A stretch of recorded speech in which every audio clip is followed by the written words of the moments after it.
మరి లక్ష్మీదేవిని ఎలా ఆహ్వానించాలండి? ఉత్తరాది వాళ్ళని చూస్తే అసలు వాళ్ళకు అద్భుతమైన ప్రక్రియ చేస్తారు.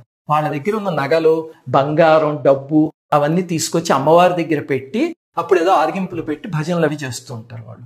ఎందుకండి అవన్నీ పెట్టటము అంటే, దీపావళి అనేది లక్ష్మీదేవి శక్తి యాక్టివేట్ అయ్యే రోజు. అప్పుడు మన అమ్మవారికి ఏం చెప్తున్నామంటే, తల్లి ఈ సంపాదించుకున్న ధనం కానీ, ఈ నగలు కానీ ఇవన్నీ నా నిర్వాహకం కాదమ్మా, నేను ఎంతటి వాడిని, నాకన్నా టాలెంటెడ్ పీపుల్ ప్రపంచంలో బోలెడు మంది ఉంటారు, కానీ నన్ను అనుగ్రహించి ఇవన్నీ ఇచ్చావు తల్లి, ఈ సంపద అంతా నీకు చెందిందే అని అక్కడ పెట్టి మనస్ఫూర్తిగా చెప్పగలిగితే తల్లి పొంగిపోతుంది. వాటిని చక్కగా శుభ్రం చేసి పూజా మందిరంలో పెడతారు కదా, మరి అందుకని శుభ్రం చేసి తీసుకొచ్చి పెట్టండి. తర్వాత ఆ రోజు సాయంత్రం లక్ష్మీదేవి మీ ఇంటికి వచ్చింది అనుకుని షోడశ ఉపచారాలతో అమ్మవారికి పూజ చేయండి. అలా చేస్తే మీకు లక్ష్మీదేవి అనుగ్రహం తేలిగ్గా కలుగుతుంది.